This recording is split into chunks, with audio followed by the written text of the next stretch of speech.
Breaking news. Uttar Pradesh Bahraich जिला बहराइच के विकासखंड चित्तौरा के अंतर्गत ग्राम पंचायत जगदीशपुर सोखा के आलागंज में लगभग 20 से 22 हरे बीजू आम की पूरी बाग लगी थी, जिसमें वन विभाग द्वारा परमिट जारी किया गया था। फिर पेड़ों पर आरा चलना शुरू हो गया था और कुछ पेड़ कट भी गए थे और कुछ पेड़ लगे भी रह गए। इसकी भनक मीडिया को लगने के बाद मीडिया टीम के लोग मौके पर पहुंचे तो वहां बीजू आम के हरे पेड़ ज्यादा लगे थे और यहां तक की तस्वीरों के साथ जानकारी मिली कि पिछले साल इसमें आम के फल भरपूर आ रहे थे। अब सवाल यह उठ रहा है कि आखिरकार बिना सही जांच के परमिट जारी हो गई या फिर वास्तव में इसकी जांच हुई थी और जो पेड़ काटे गए थे जिनकी बोटा लिस्ट व लोडिंग परमिट की बात हो रही थी उस माल का भी नहीं है पता। और क्षेत्रीय रेंजर के द्वारा बताया गया था कि लकड़ी भट्टे पर इकट्ठा हो रही है और वन विभाग के बड़े बाबू रमेश बाबू के द्वारा बताया गया था अगर बिना लोडिंग परमिट के माल बाहर जाता है तो गलत है। उसके बाद भी माल विभाग के बताए हुए जगह पर न मिलना ये भी एक बड़ा सवाल है। और अगर पेड़ों की परमिट सही बनाई गई थी तो पेड़ों की कटान क्यों रुका, ये भी एक लोगों में विभाग के प्रति बड़ा सवाल है। और इतना ही नहीं, हाल ही में कुछ दिन पहले विकासखंड चित्तौरा के ग्राम पंचायत कुरवारी में क्षेत्रीय रेंजर द्वारा कुछ पेड़ कटवाकर जड़ों को उखड़वाकर तत्वों को छुपाया गया था।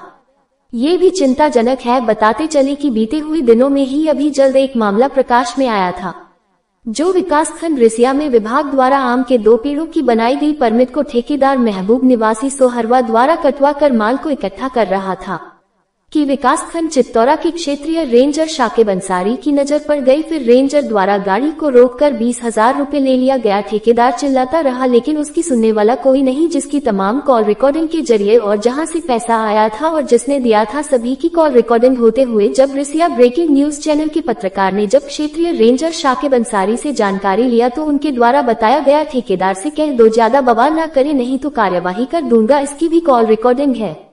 आखिरकार अगर ठेकेदार द्वारा गलत तरीके से ट्रॉली पर लकड़ी लाद कर ले जा रहा था तो उसको क्षेत्रीय रेंजर द्वारा छोड़ क्यों दिया गया?